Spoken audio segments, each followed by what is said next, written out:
I received some insightful inquiries from teachers and parents last week following my email announcement regarding the state's approval for Lincoln Academy. Let's delve into those queries and discuss what lies ahead. I want to emphasize that what we've discussed is a concept, that nothing is set in stone. What I present today may evolve based upon the feedback we get from our stakeholders. Also, the land available, as well as the cost of that land, the cost of financing, or even construction expenses could impact what we're able to do in the future. First, what's the plan moving forward? Presently, the plan is to identify and secure land within budget and proximity on behalf of the school. While we pursue this, we'll further refine the concept of Lincoln Academy's expansion as a whole. We value your input through this process. Recently, some parents expressed that they didn't feel as informed about what the concept was and how that would impact all levels of the school. While we have shared the details with the board and recommendations of the expansion committee in public meetings, we want to ensure that stakeholders understand the details and have an opportunity to provide additional input if desired. We appreciate recent feedback and want your input so we can ensure to adjust and make the right decision for the majority of Lincoln stakeholders. Why did the school request 700 additional students? The application process only takes place once per year. The expansion process was revised by the state and we were given 5 weeks to submit an application.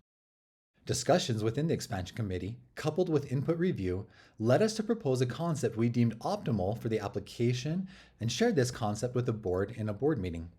Recognizing that we can change the concept now until construction begins, asking for the student count now provides us with options as we further develop the concept. Recommendations presented to the board included expanding the elementary alongside the high school for several reasons. One, our K-5 enrollment is approximately 60% of enrollment in 7th grade. This results in a significant influx of new students in 6th and 7th grade. Two, in our research, we have been able to verify that students who have been educated at Lincoln through all grade levels are more proficient on curriculum and have fewer gaps. Three, we anticipate attracting students in the lower elementary grades who align with our mission vision if they join us early. Four, with substantial interest in enrollment, we currently have over 150 kindergarten applicants and an average of 43 students seeking admission in each grade in 1st through 5th grades. Expanding our elementary allows us to better serve the community. 5, expanding the elementary would allow us the space to expand the kitchen for our kitchen staff. What is the timeline for adding students? The high school concept presented to the expansion committee would phase in the additional students over the course of 3 years. In the fall of 2026, we would add approximately 325 to 350 elementary students. In addition, we would add 75 to 100 10th graders. In the fall of 2027, the 10th graders would move to 11th grade, adding those same 75 to 100 students to the school. And then once again in the fall of 2028, those students would move on, becoming 12th graders, adding an additional 75 to 100 students at that time. What would an elementary expansion entail? An expansion entails adding 2 classes per grade level in K-5 and 1 in 6th, resulting in 5 classes per grade level. We plan to maintain the same structure of providing a TA in every elementary classroom to ensure students get the attention they need. We also would continue the specialty program that we have here at Lincoln Academy. What are the plans for the current building? There is not sufficient parking for a high school on the current location. Therefore, the expansion committee has reviewed 2 proposals. One would house K-6 in the current facility, and the other would house K-5 in the current facility. We see some benefits of both K-5 and K-6 being at the current location. We are always a little tight on space. With both K-6 and K-5 still on the current campus, there would be room for all specialty teachers, Title I, and 2 locations for special education. Students would have the same access to specialty classes as they do now. We would also be able to have a counselor who could focus on supporting elementary students. And, as mentioned before, we would have room to expand the footprint for our lunch service. Additional advantages if just K-5 are on the current location include room is available to add a program for the elementary. A possible idea is a STEM experience where students attend once a month for several hours and complete a robotics challenge. There will be space for this or something else that our community deems essential for our elementary students in the future. We currently have 905 students on this campus. 577 of them are elementary students.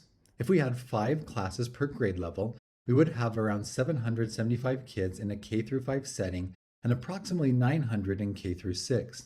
If an expansion took place in elementary, we would like to also expand some of the playground structure area to support this increase. We recognize that some parents may have a concern with having 6th or 7th graders in the same school as 12th graders. However, we have talked to and observed other schools who are K through 12 or 6 through 12 on the same campus. We would design a bell schedule and building similar to our current school where there are natural separations to minimize interaction but maximize space. Do you have to expand the elementary to build a high school? No. We can consider other options to see if they are feasible. However, if we didn't ask for the additional students on the initial proposal, we wouldn't be able to expand the elementary without going through the approval process once again in November of 2024. Where are you looking for land? As close as possible. We are taking feedback provided from parents about ideal locations earlier this year, and we'll be sharing that with the company once we reach an agreement. I want to conclude by once again reiterating that what I share today will probably change based upon input and feedback. When we first started this process in 2019, I adamantly proposed a concept to the board that did not include having athletics as a part of the high school. This aspect of the concept changed based upon feedback from parents on surveys and conversations we've had. With the approval from the state completed, I would love to take additional feedback to the expansion committee about some of the things I've shared today. We've prepared a survey for your feedback and for their consideration. Thank you for your time.